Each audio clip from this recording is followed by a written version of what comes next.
السلام علیکم ورحمۃ اللہ وبرکاتہ۔ رب اشرح لی صدری ویسر لی امری واحلل عقدۃ من لسانی یفقہوا قولی رب زدنی علما اللہم فقہنا فی الدین اللہم انی اسألک علما نافعا وعملا متقبلا ورزقا طیبا۔ سورہ کاف ہم نے سٹارٹ کر لی تھی اور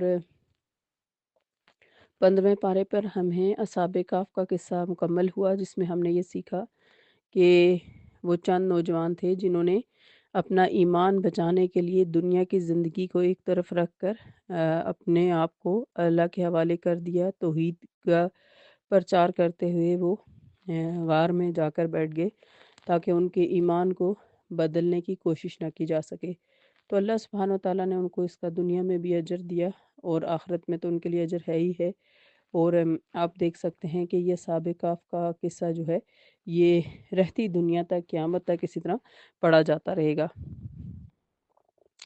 آگے چلتے ہیں آیت نمبر 27 کی طرف۔ اعوذ باللہ من الشیطان الرجیم، بسم اللہ الرحمن الرحیم۔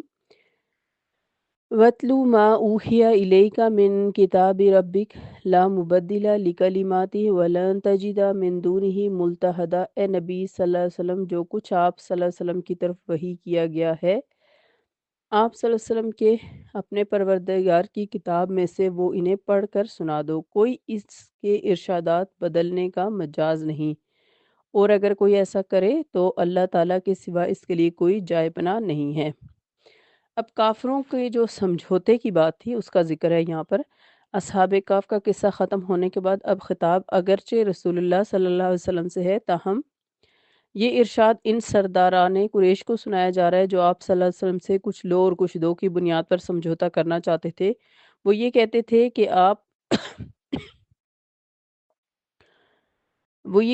کہ ہم آپ کی بہت سی باتیں مان لیتے ہیں، تم ہماری یہ بات مان لو کہ جن آیات میں ہمارے معبودوں کا ذکر ہے وہ نہ پڑھا کرو، اس طرح ہم سب برادری میں پھوٹ پڑنے سے بچ جائیں گے۔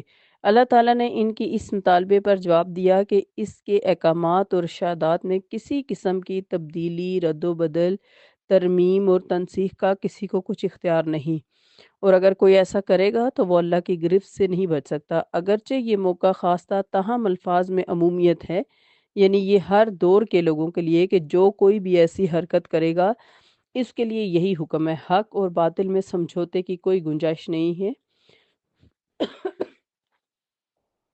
جیسا کہ اقبال نے کہا تھا، باطل دوئی پسند ہے، حق لا شریک ہے۔ یعنی جو باطل ہوتا ہے وہ ہمیشہ دو چیزوں کو پسند کرتا ہے، اس کا دل ہر جگہ اٹکا رہتا ہے، لیکن حق جو ہے وہ لا شریک ہے، اللہ کے ساتھ شرک نہیں کرتا۔ شرکت میانہ حق و باطل نہ کر قبول، یعنی کہ اللہ تعالیٰ کی ذات میں کسی کو شریک کرنا ہرگز قبول نہ کیا جائے، جیسے کہ نبی صلی اللہ علیہ وسلم کو بھی کہا جا رہا ہے اور قریش مکہ کو بھی۔ آیت نمبر 28، وَاصْبِرْ نَفْسَكَ مَعَ الَّذِينَ يَدْعُونَ رَبَّهُمْ بِالْغَدَاةِ وَالْعَشِيِّ يُرِيدُونَ وَجْهَهُ وَلَا تَعْدُ عَيْنَاكَ عَنْهُمْ تُرِيدُ زِينَةَ الْحَيَاةِ الدُّنْيَا وَلَا تُطِعْ مَنْ أَغْفَلْنَا قَلْبَهُ عَنْ ذِكْرِنَا وَاتَّبَعَ هَوَاهُ وَكَانَ أَمْرُهُ فُرُطًا۔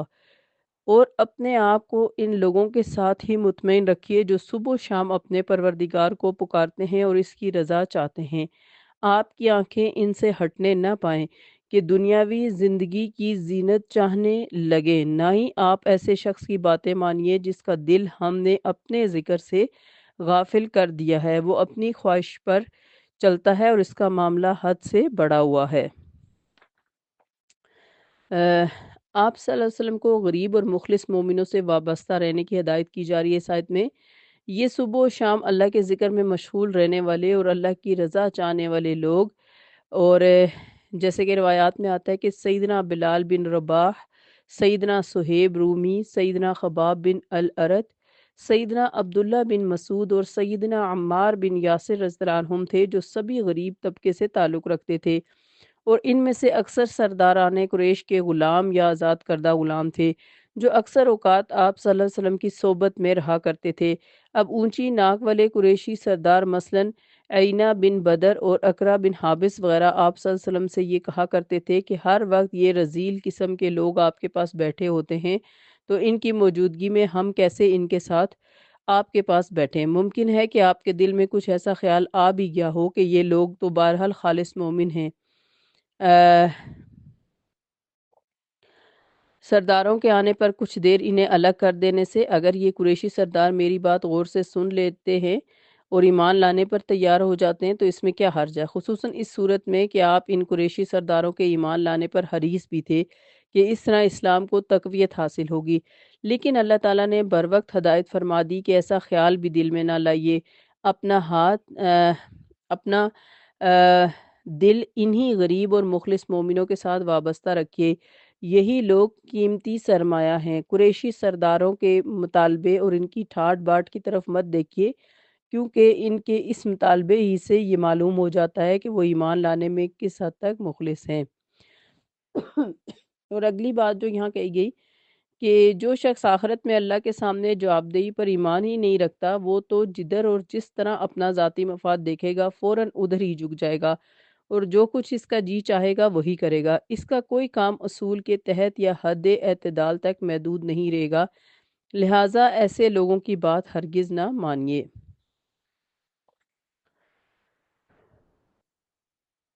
آیت نمبر 29، وَقُلِ الْحَقُّ مِنْ رَبِّكُمْ فَمَنْ شَاءَ فَلْيُؤْمِنْ وَمَنْ شَاءَ فَلْيَكْفُرْ إِنَّا أَعْتَدْنَا لِلظَّالِمِينَ نَارًا أَحَاطَ بِهِمْ سُرَادِقُهَا وَإِنْ يَسْتَغِيثُوا يُغَاثُوا بِمَاءٍ كَالْمُهْلِ يَشْفِي الْوُجُوهَ بِئْسَ الشَّرَابُ وَسَاءَتْ مُرْتَفَقًا۔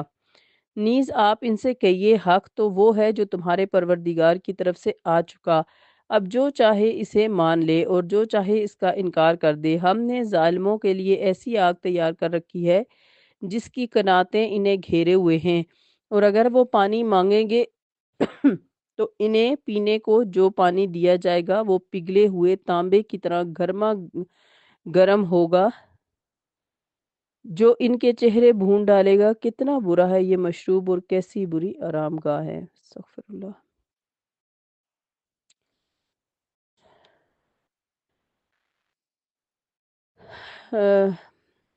یعنی اللہ تعالیٰ کی طرف سے جو حق قرآن میں آیا ہے، جو اسے ماننا چاہتا ہے اسے پورے کا پورا ماننا ہوگا، ورنہ نہ مانے۔ البتہ جو نہیں مانتا اسے یہ سمجھ لینا چاہیے کہ ابھی سے اس کے لیے دوزخ کی آگ تیار ہے۔ اور پھر اس آیت میں سرادق کے معنی کسی خیمے کی دیواریں ہیں، یہاں مراد دوزخ کی چار دیواری ہے، اور جہنم کے گرد یہ چار دیواری یہ احاطہ اس لیے کیا جائے گا کہ دوزخیوں کے لیے آگ کی حرارت میں مزید اضافہ ہو اور اس آگ کی حرارت باہر نہ جانے پائے، نیز باہر والے اس حرارت سے محفوظ رہیں۔ اور پھر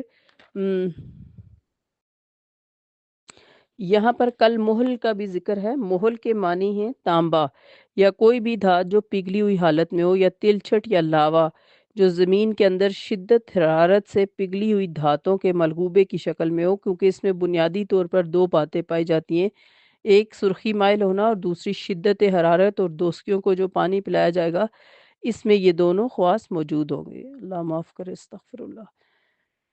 یہ انجام ہے اللہ تعالیٰ کے دین کو جھٹلانے کا اور اللہ تعالیٰ کے دین میں سے اپنی مرضی کی چیزیں لے کر اور جو چیزیں مشکل لگیں انہیں چھوڑنے کا۔ اللہ تعالیٰ ہمیں قرآن پاک کو مکمل طور پر سمجھ کر عمل کرنے کی توفیق دے، آمین۔